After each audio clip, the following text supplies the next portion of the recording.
Okay, you are now live.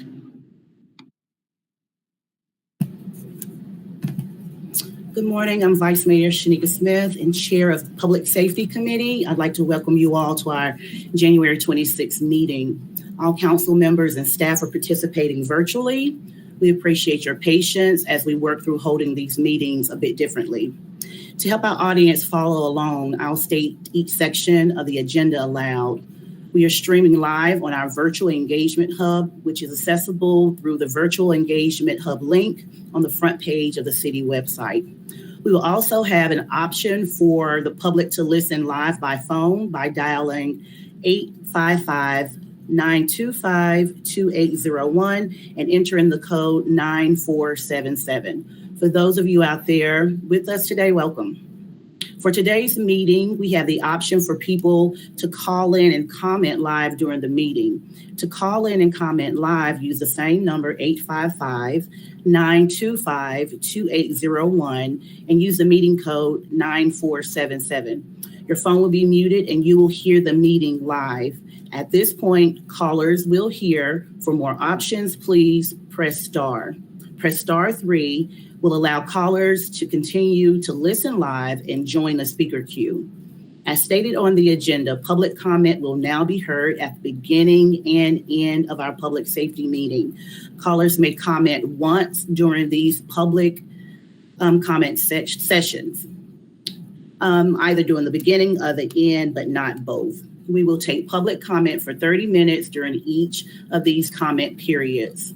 Callers will have 3 minutes each. Staff will inform you when your minutes are up. We will be taking public comment after council and staff does a brief introduction. So if you would like to make a comment, please join the speaker queue now by pressing star 3.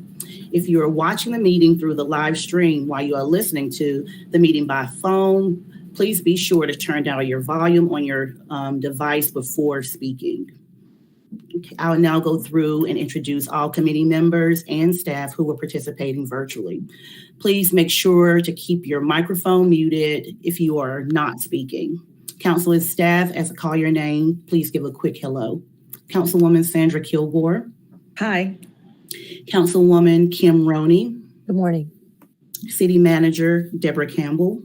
Good morning. City Attorney Brad Branham. Hello, everyone. Police Chief David Zack.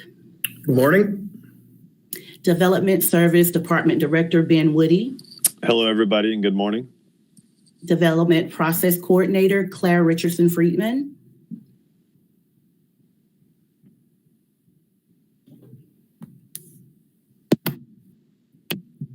You there, Claire? I am. Good morning. Good morning to you. Site Planning and Development Division Manager Chris Collins. Good morning, everyone. Okay, great. We're all here. As I mentioned, we'll start the meeting off with public comment. So I believe we have people in the speaker queue. So staff will manage the live speaker queue. If you are commented through the live speaker queue, please state your name and where you reside. You will have 3 minutes to comment, and we'll hold this public comment section for 30 minutes. Staff? All right, we have 2 callers in there right now, and I'll bring the first one in now. Okay, thank you.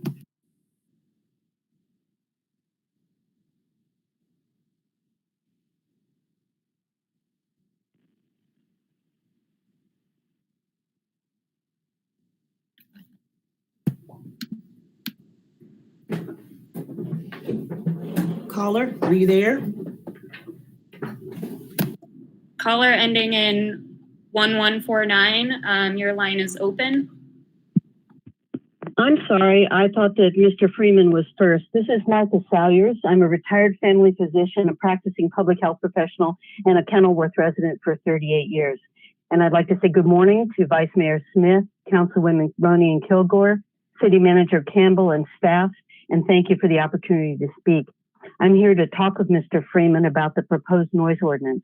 Some of you are aware that we've been fighting untenable residential noise in Kenilworth for over 4 years now. My neighbors and I are not sound scientists, but we worked hard to learn the following. 1, noise is dangerous to our health.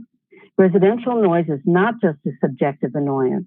The U.S. EPA has written, noise can cause countless adverse health effects, and many researchers over decades have demonstrated thoroughly that excessive noise exposure shortens lives by causing or contributing to diabetes, hypertension, obesity, cardiovascular disease, sleep disturbance, depression, stress, hearing loss, and even children's cognitive impairment.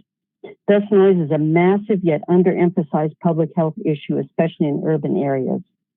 2, noise is an equity and social justice issue. Persons in poverty and vulnerable groups often can't choose where they live or how their dwellings constructed. They're doubly victimized by noise exposure, the noise pollution, plus their inability to defend against it. In addition, noise exposure magnifies the risk of chronic disease. Mitigation of noise in the proposed ordinance is potentially inequitable. First, putting the appeals process in the hands of one person, the Development Services Director, removes all community input to assure equity and social justice. And second, participation in mediation is voluntary. So if one party refuses, the courts with all their expenses are the only recourse. And 3, noise is a quality of life issue. We trust our elected officials to respect and act on our concerns about our community's health. I call on you to 1, keep and improve a noise board to retain community input on noise disputes. 2, use the science. Sound science matters, so use decibel, LEQ, and other measurements accurately and appropriately for a given situation. Please use our white paper, Noise Pollution in Asheville, the Invisible Threat, as a reference. 3, reduce nighttime maximum allowable decibels to 45 in all residential areas. And most importantly, send the proposed ordinance back to staff and the Coalition of Asheville Neighborhoods, or CAN, for necessary changes. As a physician and public health professional, I ask, whether it's a pandemic or the chronic health effects of ambient noise, do we really need to continue to debate the necessity of good policy to protect the community's health? I thank you for your time. Thank you, caller.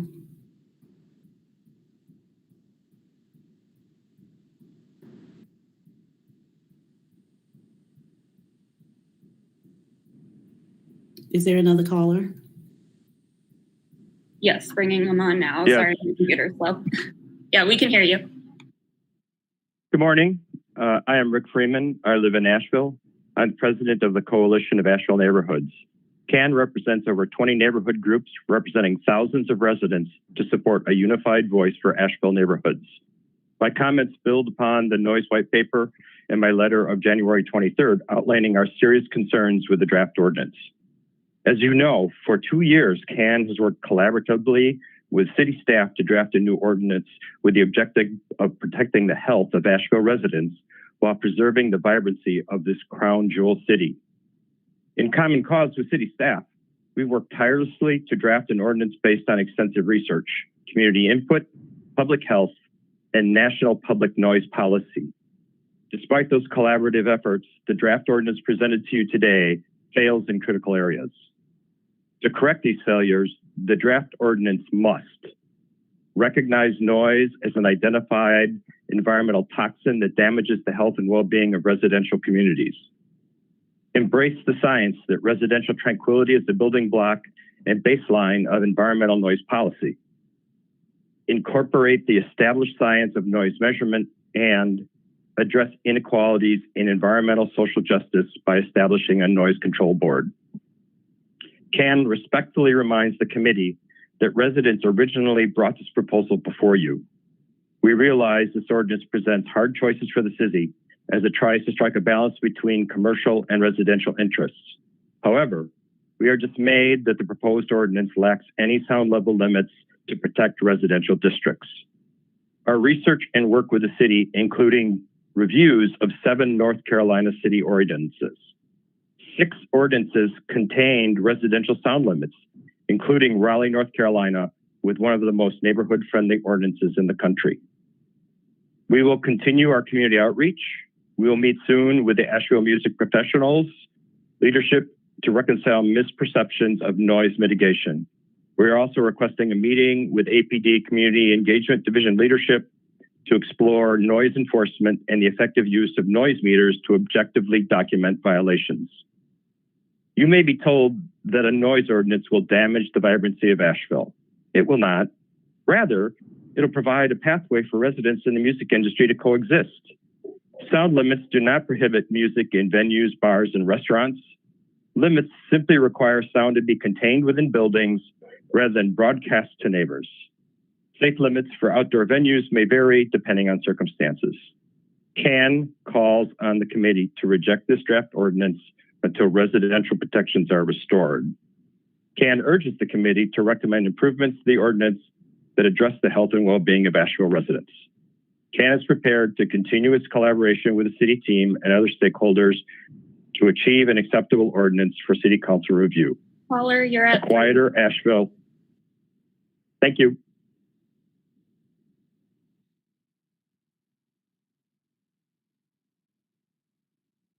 that was our last caller. All right, thank you to our callers. Okay, we're going to move on to the approval of minutes. Can I get a motion and a second to approve the minutes? This is Kim. I can make a motion to approve the minutes. I can second. I do have some questions about follow-up in the minutes. I can do that now or after we vote to approve them in general. Let's do it now after since we have a motion and a second. Okay. One of the questions I had was, granted this was from November, so this is my first meeting since then.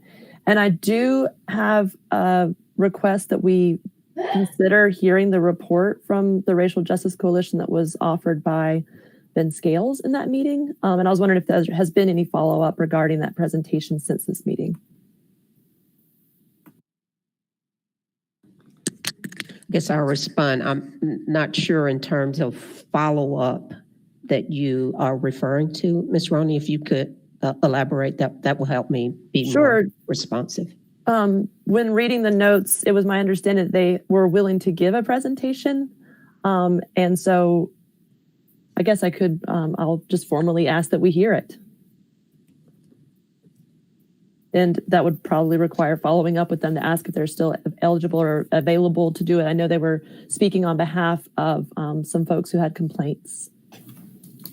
Yeah, I think I'll ask the city attorney to respond. Thank you, Ms. Campbell. And in response, Councilwoman Roney, I can tell you that the request at the time was made that there were several people that the Racial Justice Coalition had either an affiliation with or had been in contact with who wished to read several complaints that they were filing regarding excessive use of force allegations that occurred during the protests here in Asheville during the summer. At that point, it was determined that the proposed presentation would not be placed on the public safety agenda.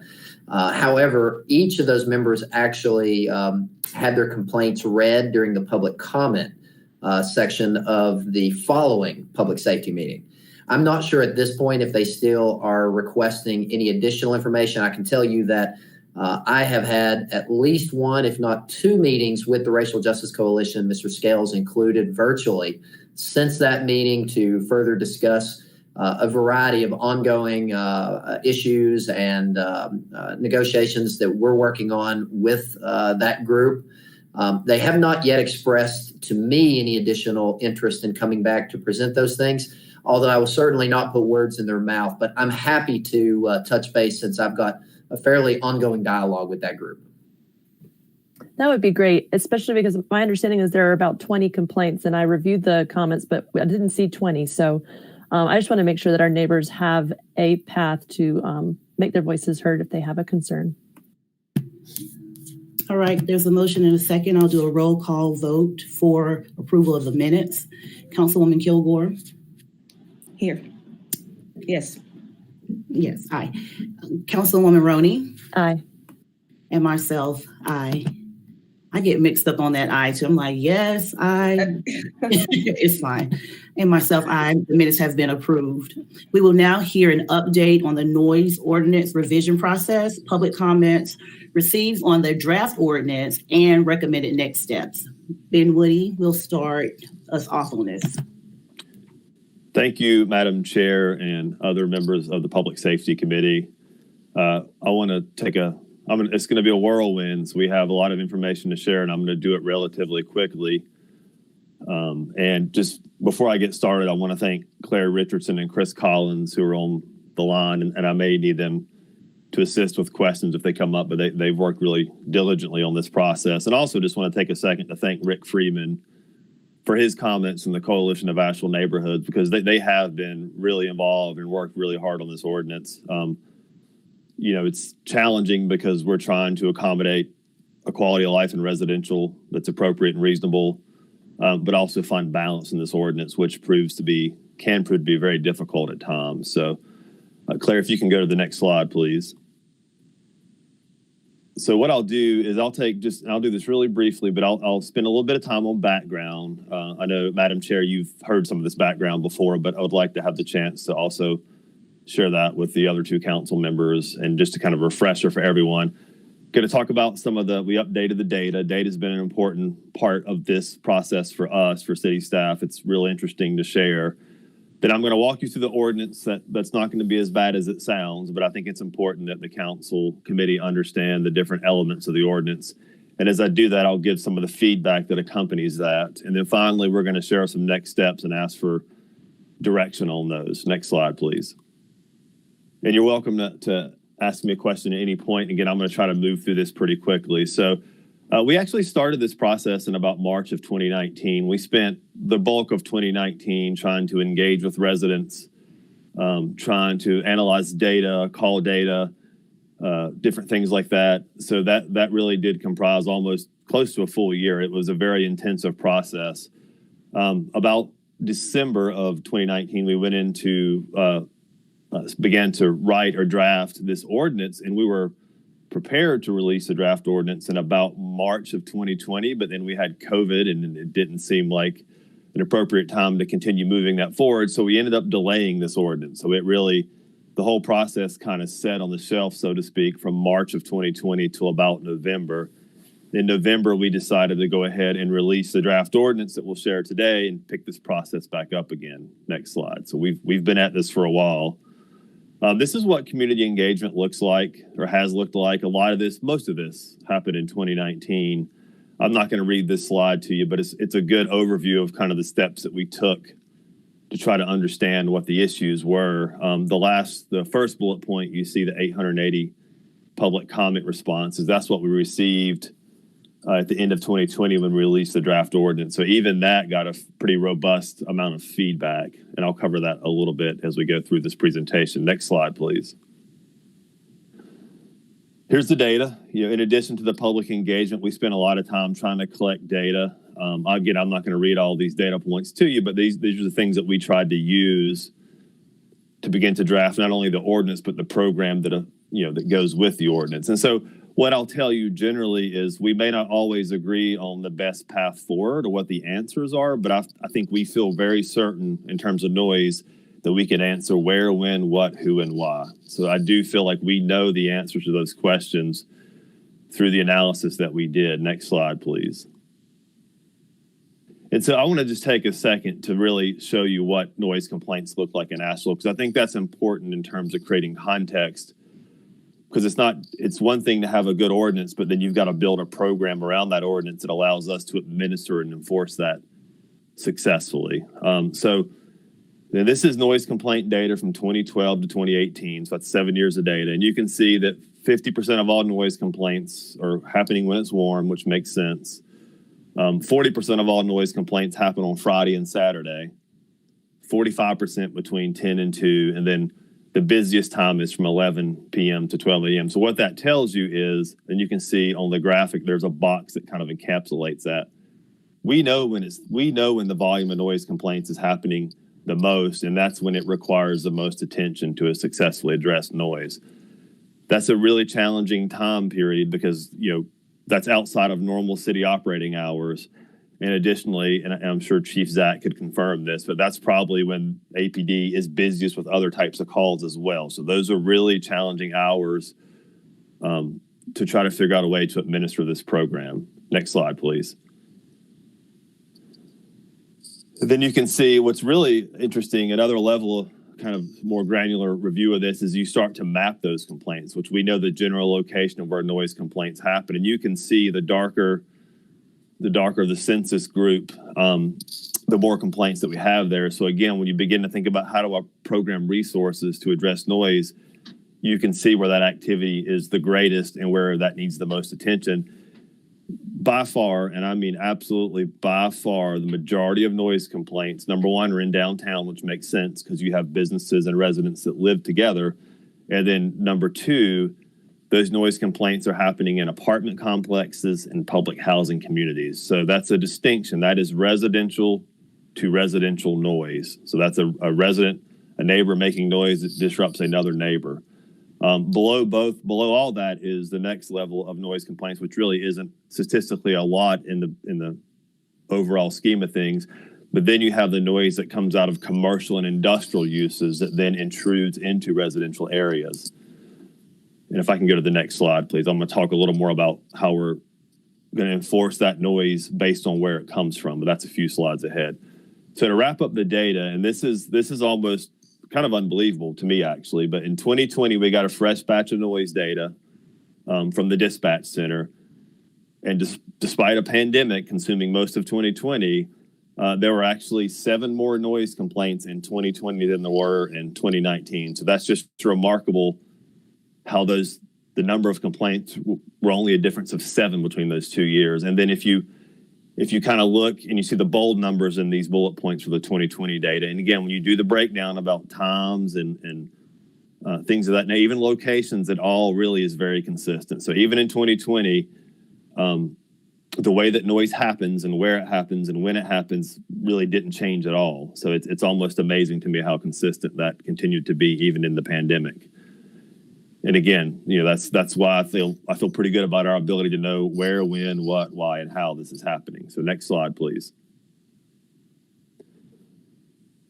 And just kind of touching back to the engagement and even the data as well, but we know what the top issues are. There's other noise issues that don't get captured here, but I can tell you that these are the 8 areas of noise for which we have identified as issues for the community. Now, what's difficult is trying to determine what is the best course of action to address each of these top noise concerns. The next slide, please. And so I'm gonna pause after this slide because I think next we get into the ordinance itself. But when you're looking at those top noise concerns, I think what we're trying to do is a couple of things. Number one is we're trying to create an ordinance. We want to have an ordinance that has more objective measures that allows the city to successfully enforce noise complaints when it's time for the city to do that. But I think what we feel strongly about is there needs to be things out to see. If we look at this as more of a program, I think the city and the community can be more successful with this. So beyond just an ordinance, there's questions about, well, how do we administer these ordinances and enforce it? One thing that we like is the concept of a good neighbor policy. Other places use this, but it's kind of you have data that tells you where noise issues are, and you first try a community-based solution before you begin issuing citations or other kind of technical enforcement measures. So we like the idea of trying to kind of make a paradigm shift in how we manage these community-based issues. One thing that's come out a lot is how do you enforce this? Well, we'd like to create a manual that lays out exactly how the city is involved when it's involved and how the city helps enforce noise complaints. And finally, pieces of this that I think are important that you don't see in the ordinance is education. You don't know what you don't know. So part of this is just trying to educate, collaborate with affected residents and business owners, better notification, better access to information, a commitment to reviewing this noise ordinance, continuing to track data. That's a lot of information, but I would want to leave you with today as we move forward. Let's think about it not just as an ordinance, but as a program to address this quality of life issue. And so I'll pause if there's any questions. That's kind of the background of the data, and I'm going to move into the ordinance next. Okay. Next slide, please. I know that was a lot of information, and we're gonna go again. I'm gonna go through this pretty quickly, but I'm gonna take a couple of sections of the ordinance, tell you what the staff is proposing, and I'll try to highlight some of the general comments we're hearing. And then, of course, at the end, we'll have a kind of a summary of all the public comments that you can reference. So next slide, please. So the outline of the ordinance is pretty consistent with most ordinances. And where I want to start is just, and you can go, that's fine. Yeah, that outline looks very consistent with what a typical noise ordinance looks like. So next slide, please. So we're going to start with kind of the general concept, just kind of the big overarching, the way this ordinance is constructed. And basically what we are proposing to the city council is that if noise originates in a commercial or industrial or central business zoning district, so most likely a business or an institution or an industry, that is subject to a decibel level. So if you're a noise creator and you're a commercial business, you have an objective decibel level that you have to meet. In a perfect world, you would manage your operations, you would attune your operation in the way that you met that decibel level. If you're a business and you meet the decibel level at your property line, you never have anything else to worry about. If the noise is originating in a public space, a residential area, then that is going to be subject to a noise disturbance criteria. Again, that's a common way to enforce noise ordinances across the country. We actually use that noise disturbance criteria now. And the reason that is we felt like from our equity analysis and just in terms of how to address noise, we thought when noise is created from a residential scenario and it impacts another resident, that's best addressed through more of a good neighbor policy, trying to engage with the apartment complex in this case, whatever it may be, trying to find community-based solutions to look for ways to have neighbors be neighborly as opposed to the city taking noise meters and trying to read decibel levels from one neighbor to another neighbor.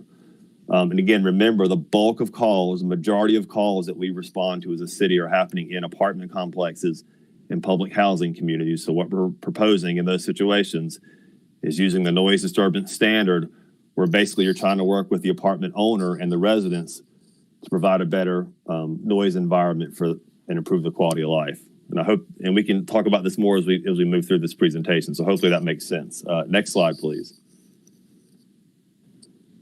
So remember, when the noise generates from a commercial district, it has a decibel level. So we have established decibel levels for these. Generally, what we tried to do was look at other cities. We did some measurements ourselves and try to find some decibel levels that were consistent with what we see across the country, but also creates balance and allows these kind of vibrant areas to be able to have activity and make some reasonable level of noise. These measurements, what we've proposed is that the measurements be taken where the noise is received. So again, if you're a residential property that abuts a commercial business, you're going to be subject to a little bit higher decibel level than say if you're 4 or 5 lots, in from the commercial area. So again, there's kind of a diminishing, decibel level as you move away from the source of noise. Some of the feedback we've gotten on these decibel levels, this probably will not surprise you. For the most, you heard some of this in the opening comments. The residents feel like these are far too high. The residents would rather see 45 decibels set at any residential property. That 45 is consistent with World Health Organization recommendations. So that's where they're kind of getting that from. So that's certainly a reasonable recommendation. Of course, on the flip side of that, the businesses and entertainment venues feel like these decibel levels are far too low. So we've got an even split on comments that these are too low versus these are too high. The other piece of this is, not surprising again, is you look at the times. As you get to 10 p.m., the decibel levels diminish. You want to get quieter as the night moves on. Residents think the times are too late. The entertainment venues and businesses think the times are too early. So again, we got a pretty 50-50 split on what the times are. Again, I would say I think the times are pretty consistent with other municipalities that are similarly situated as Asheville. Next slide, please. This is the noise disturbance standard. So remember, I had mentioned that when noise originates from a residential area, so think apartments, neighborhoods, things like that, when the city responds, these are the factors that we use to respond. So you would go to the situation and you would assess, is this neighbor creating a noise disturbance? So, if you're playing your music wide open at 11 o'clock at night and your windows are open, that's probably a noise disturbance. So again, this is a common way that noise ordinances are enforced. And I'll say this one more time, the bulk of noise complaints are in residential, multifamily, higher density situations. Next slide, please. Sound measurement. So this really applies to the noise that's generated in commercial settings, because remember, the commercial noise generators are subject to the decibel levels. All this is saying is that how we kind of the city will take noise meters out there and take these measurements. The feedback we've gotten on this is, for the most part, that, there's, I think everybody would like to see maybe a little more detail on how we measure sound. I think we left it a little open-ended to give the city some flexibility. But again, the concept is that if we got a call for a noise complaint, the city would go to the property where the noise is received and take measurements to see if those decibel levels are being exceeded or not. And I want to add on one other piece. If you're a business and you can calibrate your business to meet the decibel levels at your property line, you'll never have an issue with the noise ordinance or the measurement. So there's a way for this to kind of self-govern if it goes well. If it doesn't, the city's going to show up, take measurements, and if it's a violation, we'll address it accordingly. One nuance to this I want to say is that we are proposing to use A weighting, dBA. That's the decibel levels that are most synonymous with how you hear sound for the most part. You can measure decibels in dBc. C is a measurement type that captures low frequency, so that perhaps would do a better job of capturing like low frequency or more bass heavy music. That's a little more complex to measure accurately. So we are not calling for any special or unique measurement for low frequency sound. We're just using dBA in general. And that is something that's come up from more of the resident side of things, wanting to see a more accurate measure of low frequency. But again, that's a difficult thing to measure until we have some more expertise on staff. Next slide, please. Prohibitions is pretty consistent with a lot of what we have now in the ordinance. There's just certain things. So for example, we hear a lot about loud vehicle noise. We have an ordinance section that already says you can't operate a vehicle with a non-functioner or absent muffler. We'll continue to have that prohibition. So that's an example of where there's not a need to go take a decibel measure and measure a vehicle. And first of all, I'm not sure how you would chase the vehicle down after you measured it with the decibel level, but you have an ability to enforce non-functional mufflers and things like that. Other things I want to point out to you in here is trash service. That's a difficult thing. We've tweaked the times a little bit in that. So you can see in residential areas, we're asking the trash providers to not operate before 7 a.m. And they've been pretty open to that. We spend a lot of time meeting with the service providers. In the downtown area, we're asking them not to operate before 5 a.m. There is some concern about that 5 a.m. hour. I will tell you the challenge with downtown is it's very dangerous to operate trash service. And so those providers want to get in and out before the city kind of wakes up. So what we found related to that is if there is service happening, say between 5 and 6, for the most part, the providers, they don't want to, if possible, they don't want to disrupt people that are sleeping. So we found some success in when there's an instance where perhaps they're out there really early, if you contact the provider, they will try to build the route differently to be better neighbors. So there is some wiggle room in this time, but I would be afraid if we set trash pickup in downtown to not begin before 7 a.m. I don't think the service could be provided. So that's another example of kind of a tricky area that has some kind of mixed opinions on it. Next slide, please. And I know this is a lot of information for the committee. I'm sorry to move so fast, but construction noise is pretty similar. We maintain the hours Monday through Saturday, 7 a.m. to 7 p.m. That's what's on the books now. We're proposing to keep those hours. Where we did make some changes is to have a little more process and a little more specifics around the after hours permit. You can work outside of those hours because you can do concrete pours late at night and things like that. We're proposing community notice for that. So you'll know ahead of time if your neighboring construction project is going to do a midnight concrete pour, which is necessary at times. We've given the chief building official the ability to require noise mitigation measures, increase fines, the ability to do stop work orders. So basically, we've taken the construction noise and just made that a little more, I guess I'll say, punitive in terms of enforcement and an ability for us to manage that and provide notice to neighbors. Next slide, please. Music venues permits have gotten a lot of feedback for us from both residents and entertainment venues. As you would imagine, the thought process behind this was if you're a venue that has live music more than 6 times a year, we were going to ask you to get a permit. And of course, there's venues that have music a lot more than that. But the idea of the permit is basically you would be online, you would register with the city. So we would know that you're a place that hosts music multiple times a year. The city would then have your contact information, your owner information. We'll also have the opportunity to give the venue the rules so they can understand what they can and can't do.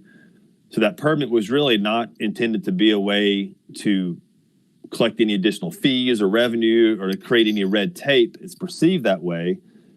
The thought process was just an opportunity to share information, exchange information with venues. Because again, when you have commercial sound that's creating issues for neighborhoods, it tends to be places that have music. That tends to be a common denominator when that does happen.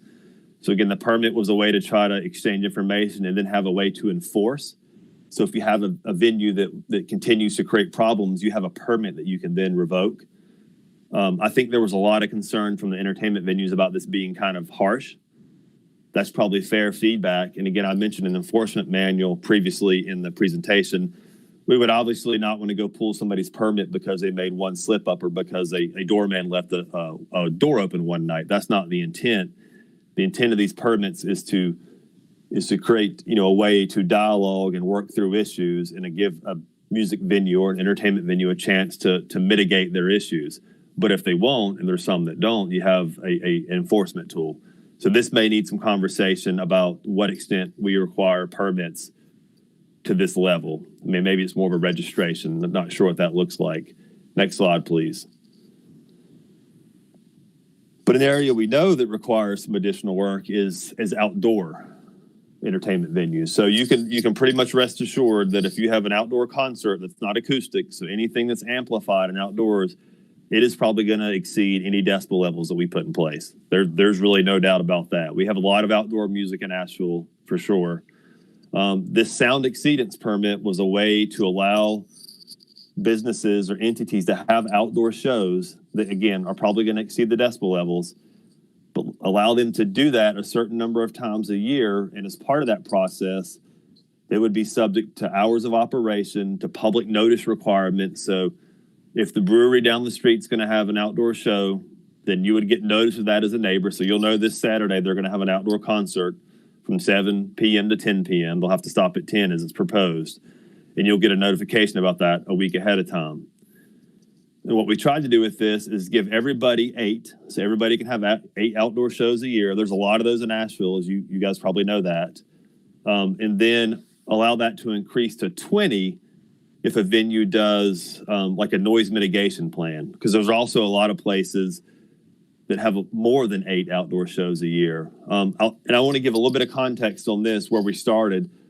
Right now, if you want to do an outdoor concert in Asheville, you can get a temporary use permit.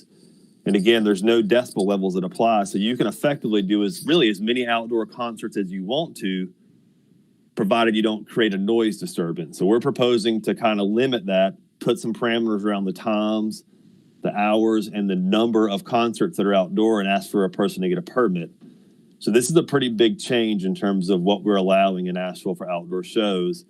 But of course, I think there's some concern from neighborhoods that this is maybe too generous. And then again, there's some concerns from the entertainment venues that this is too restrictive. So this is another one we're kind of stuck in the middle of those two perspectives. Next slide, please. And these are the last pieces. Actually, I think there's one more piece after this, but violations. What we've done is we've clarified that when there's a violation of the noise ordinance, we can hold the noise producer. We can hold them responsible. That can be the person that creates the noise, or that can be the owner. So what this does, one thought is, if you've got a tenant that continues to make noise concerns, you can try to address that with the tenant. If that's not working, you have the opportunity to then move and try to address this with the owner. That could be a property owner where a music venue is. That could be a property owner that manages an apartment complex. So it gives us a little more latitude in trying to ask for the landowner to be a part of the solution when we have to enforce. And then, of course, the other thing we've done is we've increased the civil citations.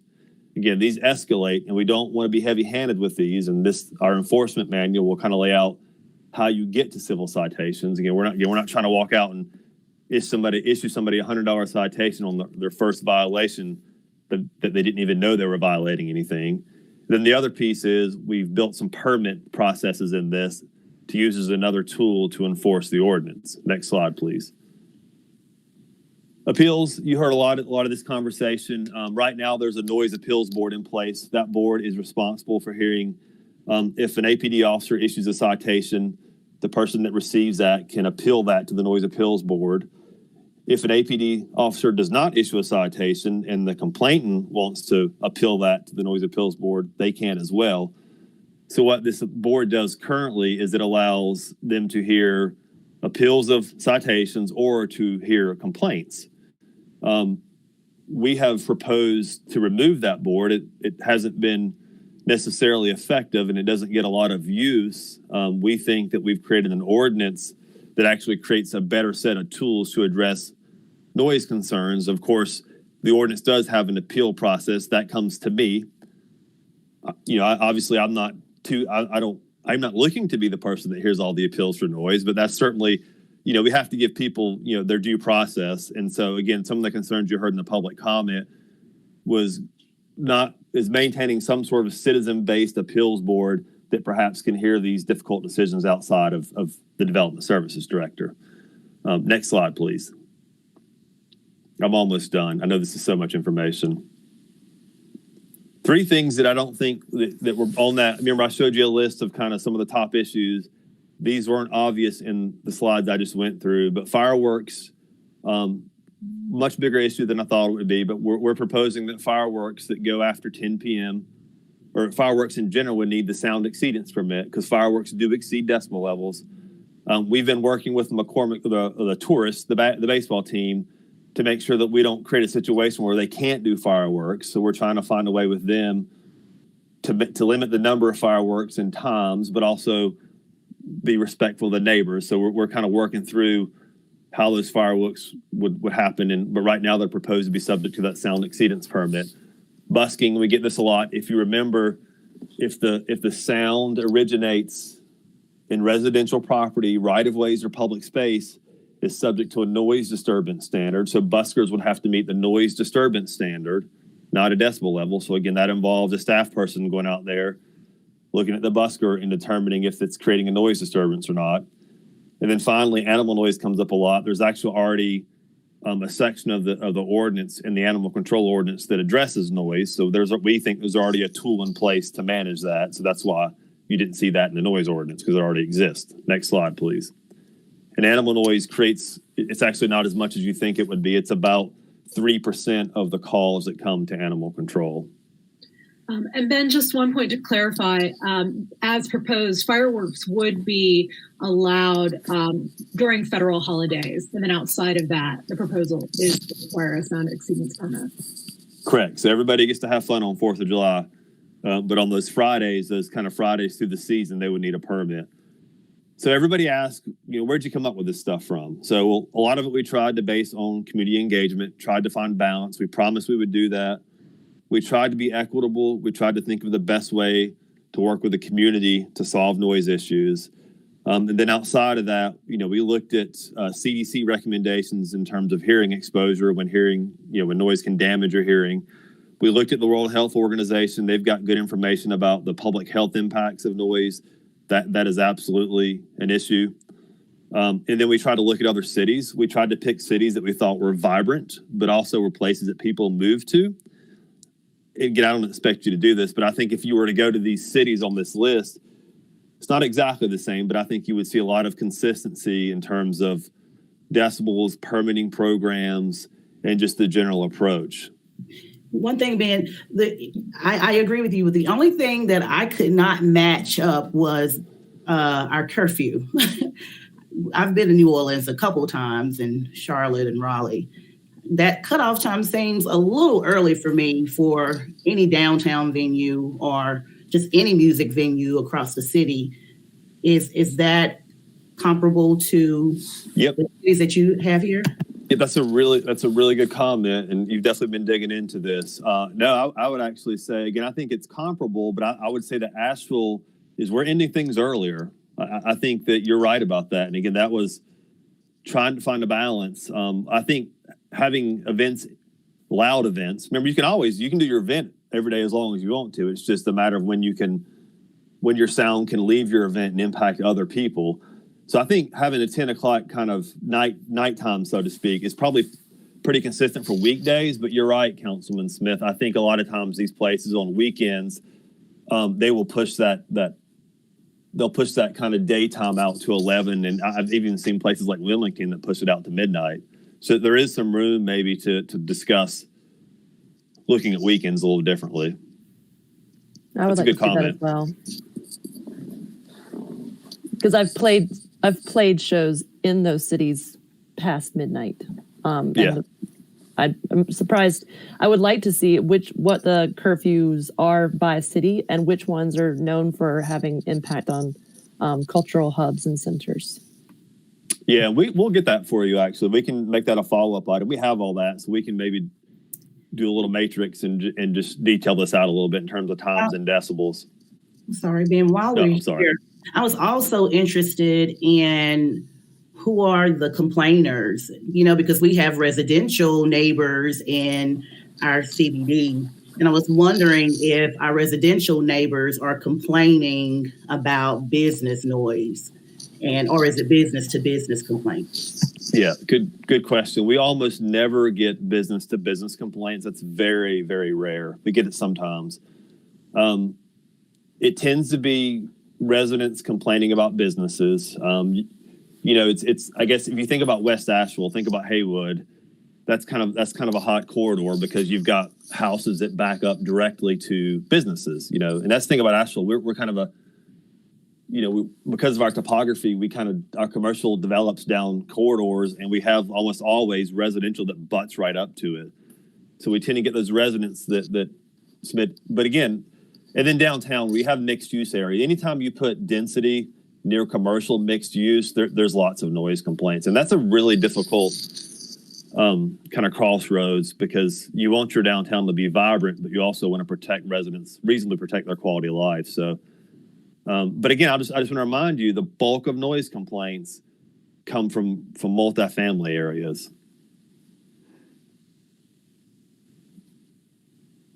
If you can do the next slide, Claire.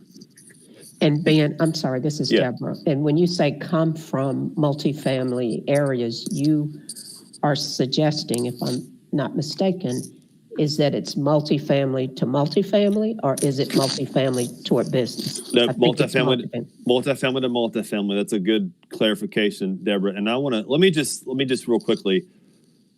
So in 2012 to 2020, if we look at all the noise complaints, if you take the top 25, I think every one of those is a situation. Now, just think about that. That's the top 25. There's a couple outliers. There's always one or two businesses that will come in from year to year. But those are residents calling to complain about noise being created from other residents. And as an example, the number one, so from 2012 to 2020, we got almost 600 noise complaints in Pisgah View Apartments. So again, that's just the bulk of these issues where the real challenge lies is how do we reduce the noise complaints like in Pisgah View Apartments as an example? How do we get from 600 in that period down to like 100 or something?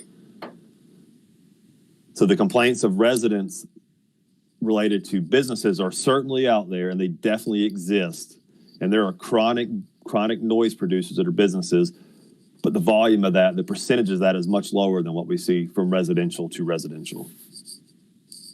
And this is a slide that shows just kind of and this is in the presentation, but this is a summary of just kind of the comments we got on the ordinance. And we'll post these on the project page as well. And I tried to weave these in as we were speaking. So next slide, please. So this is kind of where we landed today, and I'm sorry this took so long. It was just so much information to cover. What we're proposing, what we'd like to get some feedback on, number one is we'll take feedback on any elements of the ordinance that you think we need to take a look at or any additional information you need. But it's been a really difficult year, and it still is. And one of the things that we would like to kind of understand is we've spent a lot of time, the community spent a lot of time. We'd like to keep working on the ordinance and try to get this to a concluding point. But I think at this point, because of the economic impacts to the community, it probably makes sense to delay the effective date. So the idea of, like, I guess the council, is it appropriate to get the ordinance kind of ironed out as best we can, have it adopted, and then have it become effective at a point in time when that makes sense for Asheville? A lot of opinions on when that is, but that seems reasonable given kind of the economic issues we're facing right now.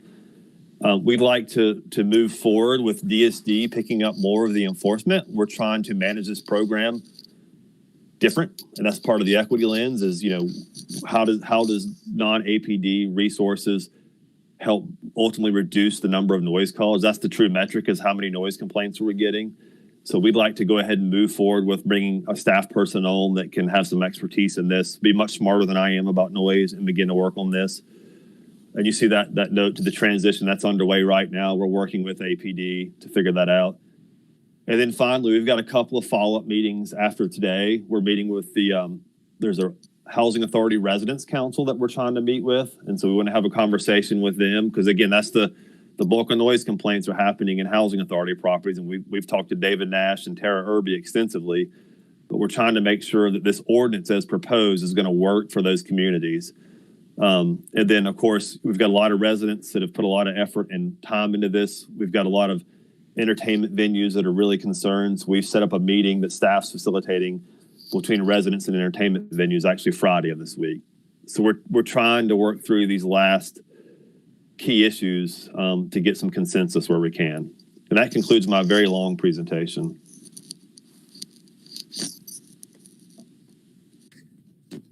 Thank you, Ben.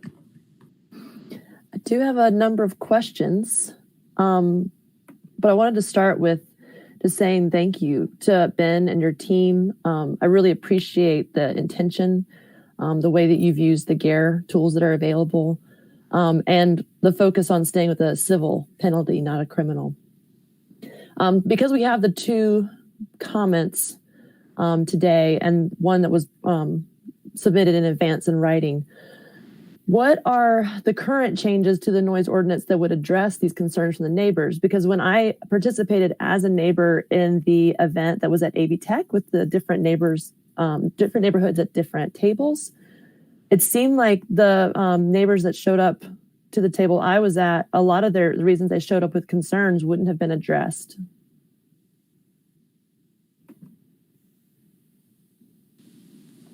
Yeah, I feel like we have. I know that's not a good. So, I mean, are you able to detail a couple of concerns a little more? That one right there, that screen. So Okay. Construction issues, we're kind of getting there, but when you have ongoing constant construction and there's going to be constant permits, that's one of the concerns I was hearing from some neighbors, is that it doesn't seem like the construction is ever going to end. Issues with vehicle exhaust, fireworks. I guess there's going to be a new 7-inning stretch definition that's going to include fireworks, because you never know how long the baseball game's going to go. Dogs and animals. Like, it seemed like a lot of the folks that were at my table, at least, were like, well, those are the reasons I showed up. So if we're not going to do that, why would we change it? Yeah, I got you. Good question. So obviously, and I'm going to go to so things like music and equipment, those we try to establish decibels for. So that's how we address those. Refuse collection and construction, I'm going to lump those together. What we tried to do to address those was, number one, is maintain hours of operation. So in days, so it's Monday through Saturday, 7 to 7. We felt like those were pretty reasonable times to allow construction. I guess if we wanted to tighten that up more, the city could. I would say that construction's, we were trying to be careful with that, because we don't want to impact that industry in a way that I know construction is difficult, but it's part of kind of a vibrant economy, and it's just part of a process that happens. And I think on those both those items, I think trying to have better enforcement, more specificity. So if we have a construction site that's operating after hours, if we have a waste hauler that's operating outside of hours, we have a way to then go issue citations to them. so I do feel like we have maybe just better enforcement tools and better follow-up. Perhaps the ordinances themselves didn't change a lot, but I think it's more in the kind of the way they're administered. Vehicles is a really tough one. Again, there's already laws that exist in terms of being able to issue citations for a vehicle with a modified exhaust. I don't believe, obviously, that civilian enforcement, so DSD folks are not going to really be in a good position to go, chase a vehicle and try to issue a cite. I wouldn't even ask my staff to do that. So maybe police may have to comment on that a little bit. And for them, it's probably just a question of how they prioritize calls and their time. And then dogs and animals, DSD did transition animal services to my department. And so I think we have the ability to enforce that better. I mean, we're working with that staff right now to put some better things in place and some procedures for how you can call and file a complaint, and then how we can address that. So again, it's not so much hard ordinance information as it's more of like a question of how we're going to enforce this and administer the policy. I hope that helps. I think it's important for the community to hear that, because it was coming up a lot in those community engagement points. And I was just grateful that one of the neighbors suggested, is there a way to incentivize training for your pets instead of a citation for when your pet is being loud after hours? Kind of got to the spirit of how I think a good neighbor policy could look. I have a couple other questions about impact on our venues. They're especially going to be adapting programming to be outdoors during the pandemic. And the timing, I know you kind of addressed could it be a delayed situation, but the music industry in Asheville is not just a part of our cultural identity. It's a significant impact on our economy. So you mentioned some of the benchmark cities. I think we're going to have to look for cautionary tales. So has our research included things like the cultural master plan from Austin? And I already asked about the hours for the curfew. No, I'm not so the Austin, we've looked at Austin and looked at, as a matter of fact, a lot of the sound exceedance permit language that we have is similar to Austin. I haven't looked at that plan, but I will agree they've done a pretty good job of recognizing the importance of their music venues to their economy. And we want to do that. I'll say this. I think that a lot of the venues that primarily operate indoor, and I won't name drop them, but the ones that have a lot of indoor shows, we've been outside of those and we've done decibel measurements. They run really good operations. They're going to be fine. The challenge is going to be venues that don't do music. So kind of places that have occasional music that leave windows and doors open, but really once you educate them, they'll be fine. So that kind of leaves outdoor music, to your point. So I think we've got some work to do in terms of outdoor music, and it's just really difficult because both sides feel really strongly about what that should be. But we can go look at some of these other cities and try to see how they're, to your point, how they're kind of articulating this in terms of economic impact and maybe best management practices. We can dive deeper in that. I just know that when we started this conversation, none of us would have anticipated being in the situation that we are today. And so as our musicians and performers and small businesses are having to adapt to move outside for safety, there's definitely a desire from my perspective for us to not make it harder for our small businesses. And it's interesting is when I answered all the emails that were coming in from musicians that were concerned, and I was categorizing which emails were from small businesses and which were from musicians, I had to remind myself that as a musician, I am a small business. So if we start to think about the impact on our small business community as musicians, I think that'll be really important. And just like I said, to look for those cautionary tales. But there is, when we talk about the multifamily to multifamily complaints, I've been looking to see what Durham is doing with the Engagement Ambassador program. And I'm not sure if you're familiar with that, but it could be a good way to find out and work with neighbors to get to the root causes of why those complaints are coming. And instead of it being from the city, maybe there's a way to work within the neighborhood to find someone who has those relationships already established. Yeah, that's a great suggestion. I haven't looked at Durham's program, but we will. And you actually said that really well. And that's always been our vision of how to manage those the residential noise complaints is trying to empower those communities to do that and really trying to address systemic noise issues in a way that solves a problem, not just a one-off response, but more of a question of, well, why is there so many noise complaints, and what are the factors that cause that? And that's kind of hard. There's no wholesale across the board answer to that. That's probably case by case, unique to each complex. So yeah, that's a good suggestion. We'll take a look at Durham. My understanding is the Engagement Ambassador program works sort of like a grant, so that you have an opportunity to pay someone for their time. And it is the data that they have is showing that the people who participate is much different than what you get when it's an online survey. And so it may help, especially during these COVID times, to work with somebody who already has those established relationships instead of just having to rely on phone and email. And Ben, if I could add, I want to go back to how you framed and defined this initiative. It is not just about an ordinance, it's a program.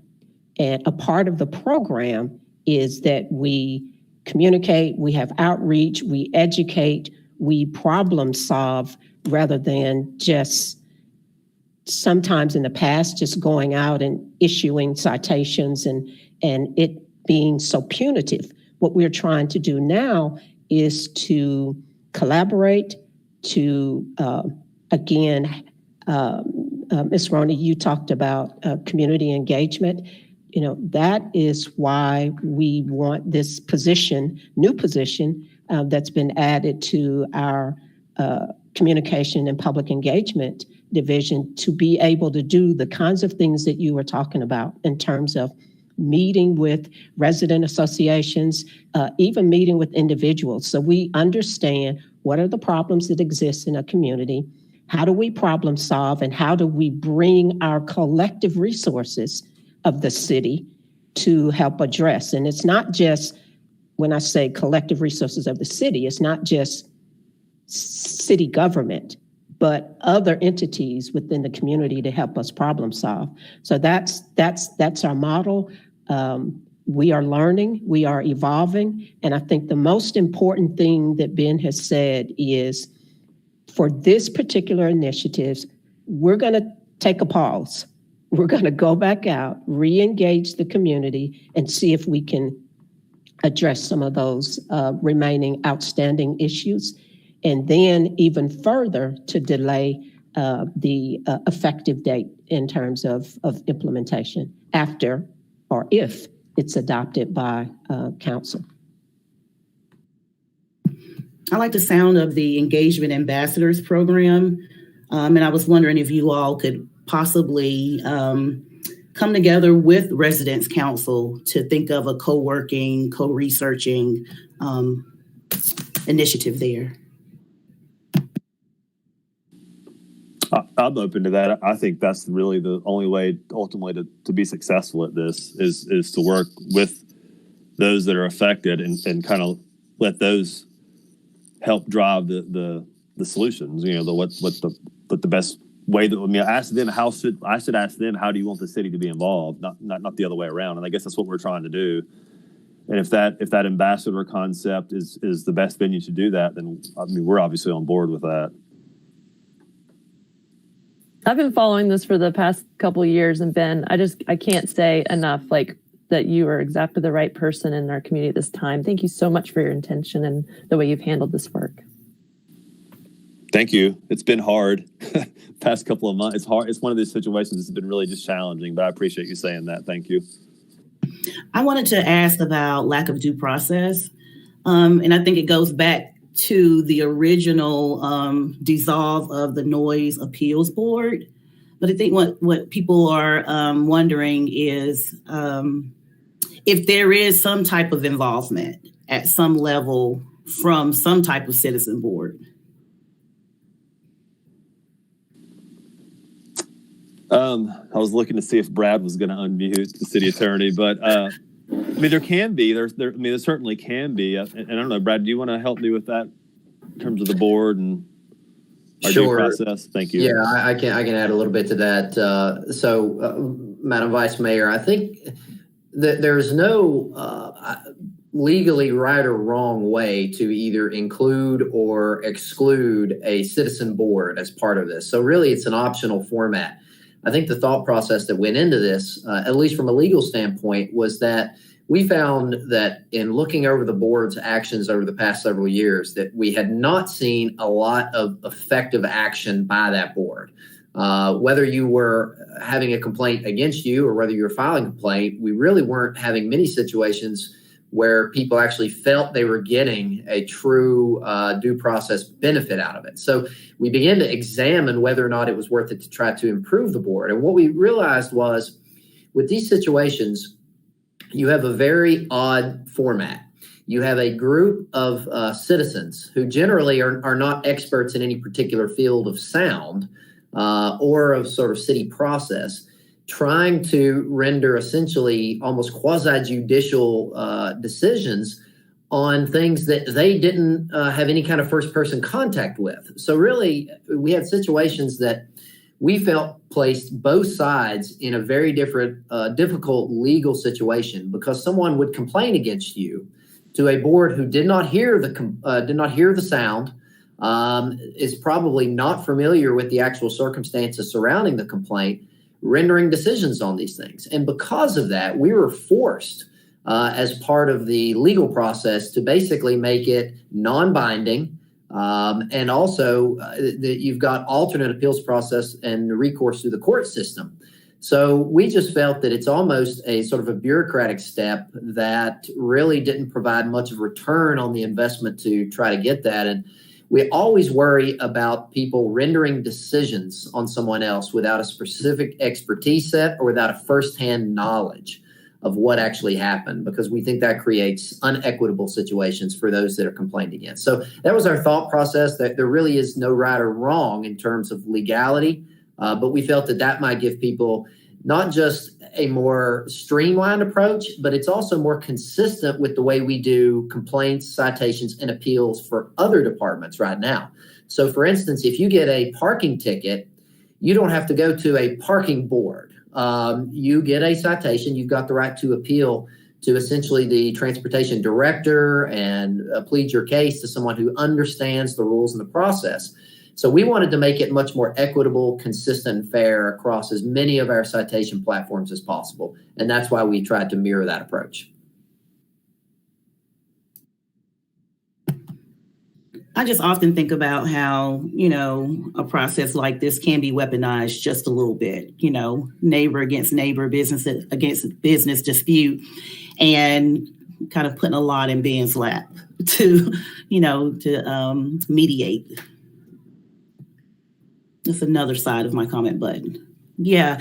So being the workload of this and the weight of the decision that, we're putting on a DSD director, that's why I was like, how can we think of another process or, so one person or one department won't be the target if things don't go right.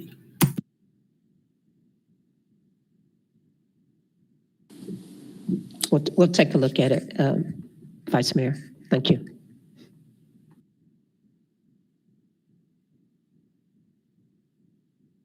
Are there any more questions? Okay. So next on our agenda, we have Chief David Zach. He's going to come and update us on the online tools and the APD Public Transparency Dashboard. Thank you, Vice Mayor. Both of these initiatives were begun in the last couple months, so I just kind of wanted to give an update on where we're at. I do believe we had a couple slides to show. Is that presentation up? I'm sorry, Chief Zach, did you want me to run the presentation? Oh, yeah, you could. I'm sorry. Yeah. Give me a second to pull it up. Yeah, we just got a couple.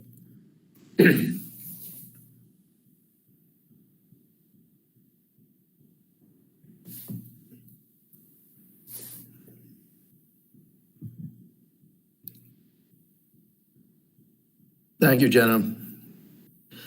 This was our tip to APD anonymous tip line that we put into place. We launched on December 1st of last year. And where we're at currently is we've had over 700 of our residents now download the app.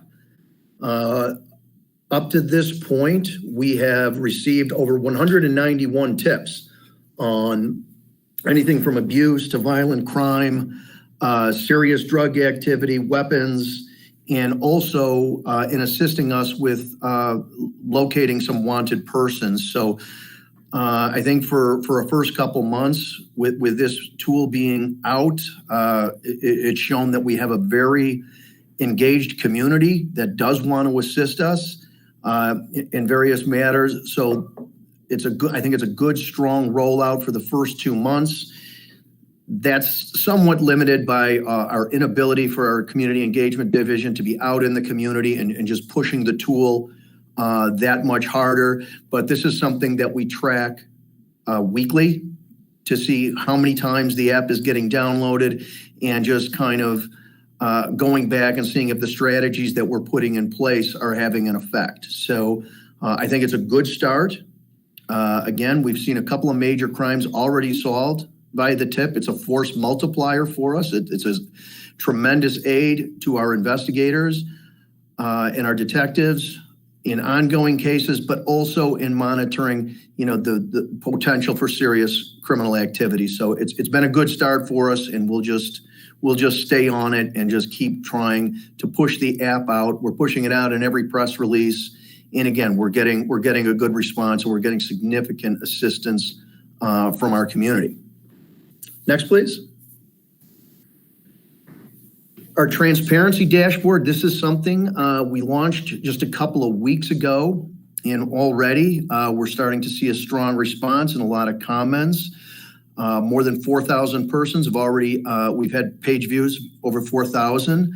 We're putting out our crime information, use of force data, again, diversity, and we're going to start getting out our traffic stop data. So we're still working on, being as transparent as we possibly can. And we're taking suggestions from the community of other information that they'd like to see on that dashboard. And we're working very closely with our IT department and our Office of Data and Performance, and just trying to get the best information that we can out there.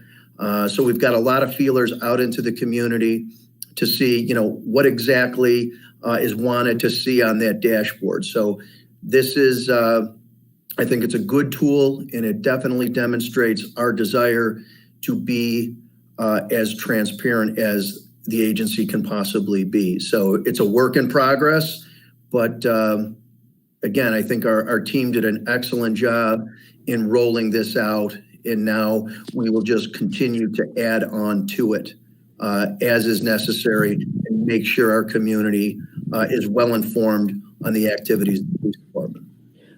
Chief, this is Deborah. Would you mind maybe embellishing a little bit on the customer satisfaction survey and the purpose for that instrument? Absolutely. Obviously, we want feedback as quick as we possibly can get it. This does not replace our citizen complaint procedure. This is more, we just want to hear from residents. So whether it's a traffic stop, whether it's an officer who's shown up at your home for a noise complaint or barking dog, or any other matter, that we can get kind of instantaneous feedback on what that experience was like. Number one, for quality control.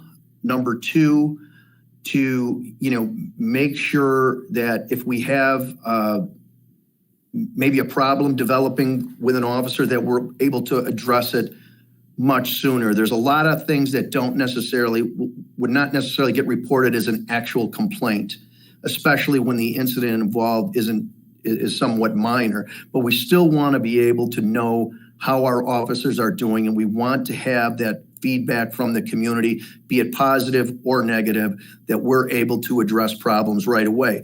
Within that customer satisfaction survey is, do you want to speak with a supervisor?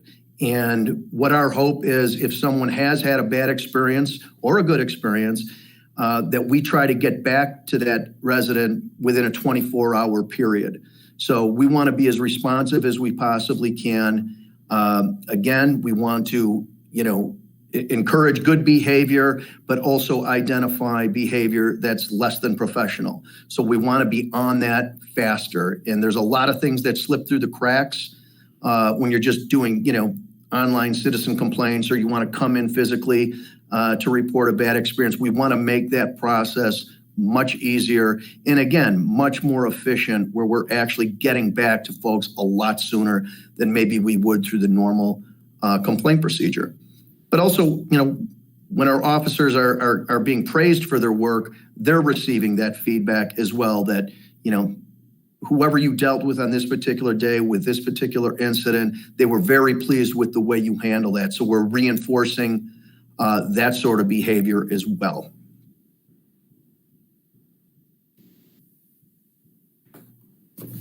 Any questions on either? I have a question about the dashboard. This is Kim. So as we're looking at the traffic stop data being added to the dashboard, where are we at with expanding written consent to search for all modes of transportation, even if someone's walking, biking, or rolling? That is, we're going to look at those policies. Right now, there is no plan to change that. But as always, we will start to look at information that we're receiving on stops in general. Our proactive stops, I can tell you, just on traffic stops alone, is dropped by 50% over 2020. So there's no plan to change that policy just yet, but just like anything else, any policy that we have is always subject to review.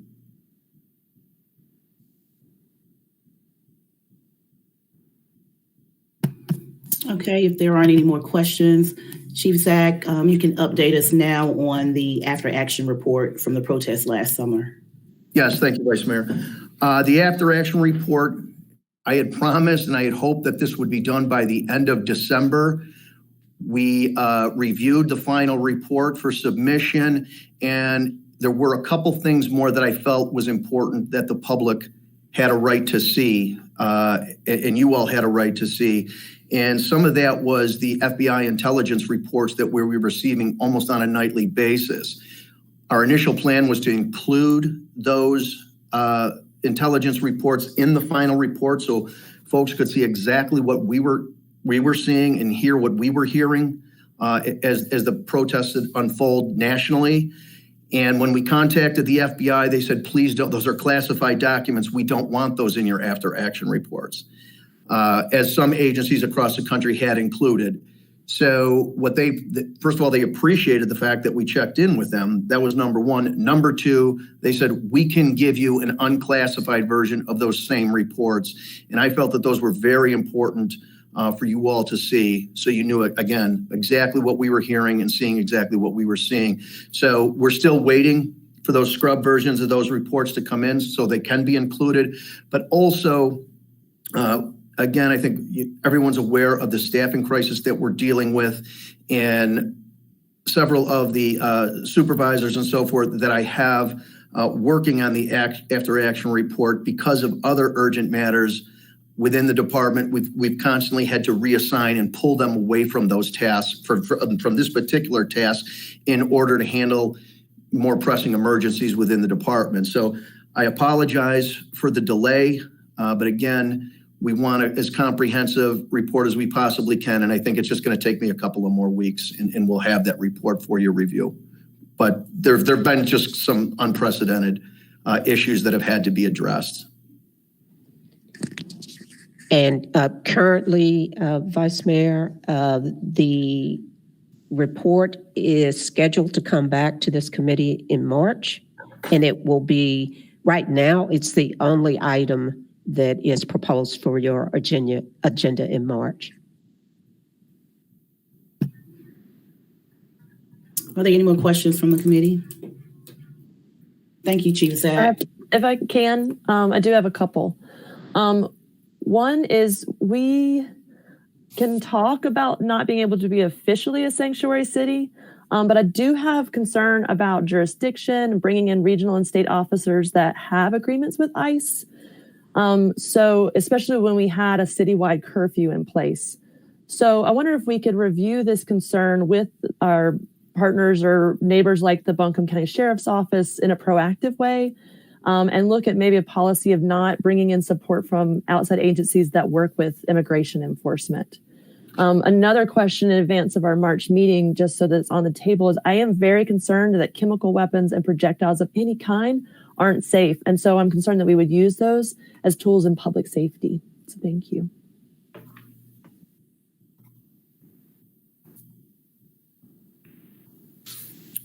Okay, I will. Certainly the chemical weapons aspect of this will be addressed in the after action report, but I can assure you APD actually takes no active role in any sort of immigration enforcement whatsoever. I bring that up because I know that we have neighbors like Hendersonville that do have a 287G agreement with ICE. So when we bring those in, my question still remains that if someone has an interaction with someone who's joining our work, whether they have their own jurisdiction or they're operating under ours, what does that mean for our neighbor if they are undocumented? Are we essentially inviting immigration enforcement into our community? Because I feel like that would not be safe. Yeah, I think that would actually more be under the sheriff's jurisdiction with the jail, but it's very rare, where we would have an outside agency coming and operating within here, a local agency, like you mentioned Hendersonville, where they would be taking that sort of action. But I'm not exactly familiar with their policies. Because it seems that when you bring in other agencies to do a specific work, there is a clear understanding, like an MOU, about that details the action of their work. Is that correct? That is correct. And of those MOUs that I've seen, immigration enforcement is not included in any of the functions of those agencies operating within our community. So I've not seen that. It's usually just a mutual aid request, for emergencies and so on and so forth. But active enforcement of immigration policy is not. Okay, thank you, Chief Zach. Thank you. Now we move to public comment. Staff, do we have anybody in the speaker queue? Yes, we have one caller.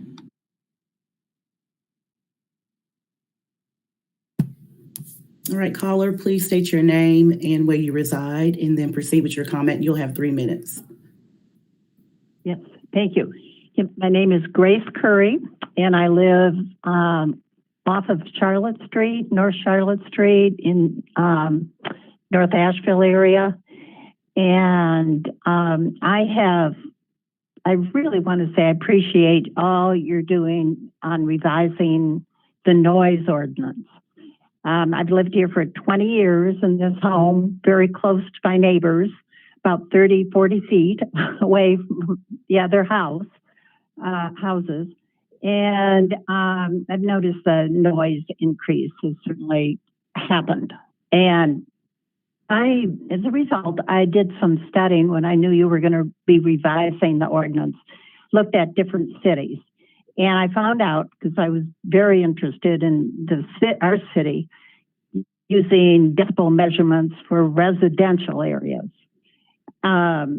residential districts. And I found that Greenville, South Carolina, Greensboro, Wilmington, Chapel Hill all have decibel limits for residential areas. And so I'm pleased that you all, and I know Mr. Woody has been looking at other cities, but I would appreciate investigating these other cities that use residential objective measurements. And especially as this city is looking at density as a real plus, and as density increases, you're going to anticipate increase in noise. noise disturbance, hence complaints. So I think objective sound level measurements are really going to be valuable to have to keep our city friendly. So thank you. And thank you again for your work.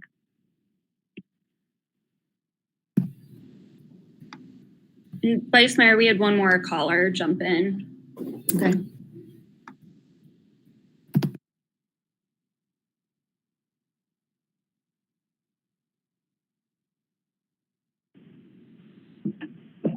Hi, this is Greenleaf Clark calling in from North Asheville. This is my first public safety meeting that I get to comment on, and I wanted to speak to some stuff that gets brushed to the side in Asheville City Council meetings because this might be a more appropriate context. As we make decisions around reading after action reports and things like that from David Zach, we need to acknowledge the harm that was done this past year and not brush it aside as some bureaucratic set of complaints to be written down. I really appreciated Councilperson Roney being the only one I've heard speak to in this meeting. Any kind of challenge to the use of chemical weapons that has still been swept under the rug by the APD. We still have a bunch of war criminals that were given $30 million this year to continue their war crimes. They routinely use that $30 million to murder people, assault people, gas them, beat them. This is not a department we need to continue funding, nor is it one we should be giving any airtime to. They are domestic terrorists, they are criminals, and they need to be defunded rather than giving airtime to them to explain away their actions with bureaucratic language and reports. Please, other council people, follow in the steps of Councilperson Roney and hold the APD accountable for the war crimes and their actions, and demand that Chief David Zach resign immediately. Thank you.